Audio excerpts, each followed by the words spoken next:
మీరు దుఃఖింతురు గాని మీ దుఃఖము సంతోషమగునని మీతో నిశ్చయముగా చెప్పుచున్నాను. యోహాను సువార్త 16వ అధ్యాయం 20వ వచనం. ప్రియులారా, చూడండి, ఇక్కడ యేసు ప్రభుల వారు మనతో అంటున్నారు, మన దుఃఖం సంతోషంగా మారుతుంది అంట.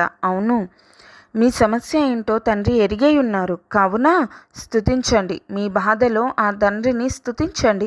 మీ దుఃఖం సంతోషంగా మారుతుంది. సంతానం లేదు అని అబ్రహాం శారా గారు బాధపడ్డారు. కానీ వారికి ఆకాశ తారలంత, భూమి మీద రేణువులంత సంతానాన్ని అనుగ్రహించారు. గొడ్రాలు అని సూటిపోటి మాటలు పడిన హన్నా గారు సమూయేలు గారికి జన్మనిచ్చారు. 12 సంవత్సరాలు రక్తస్రావం స్త్రీకి స్వస్థత, 38 సంవత్సరాల పక్షవాయు వ్యక్తికి స్వస్థత, దయ్యములు పట్టిన వారికి విడుదల. ఎన్నో సమస్యలు. ఆ దేవుడు చేసిన అద్భుతాలను, ఆశ్చర్యాలను మనం పరిశుద్ధ గ్రంథంలో చూడగలం.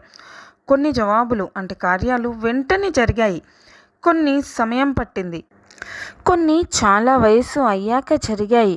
కానీ ప్రతి స్థితిలో దేవుని కార్యం మాత్రం కనిపిస్తుంది. అలానే మన జీవితాలలో ఆయన దుఃఖాన్ని తీర్చగలడు. దుఃఖాన్ని సంతోషంగా మారుస్తానంటున్నారు. ఓపిక పట్టండి. ఖచ్చితంగా మీ జీవితంలో దుఃఖం పోయి సంతోషం రాబోతుంది. వచ్చిన దుఃఖాన్ని బట్టి, దానివల్ల రాబోయే సంతోషాన్ని బట్టి మరువక ప్రతిరోజు ఆయనను స్తుతించండి. ఆయన మీ దుఃఖాన్ని సంతోషంగా మారుస్తానని నిశ్చయముగా మీతో ఈరోజు చెప్పుచున్నారు. ఆమేన్. Praise the lord.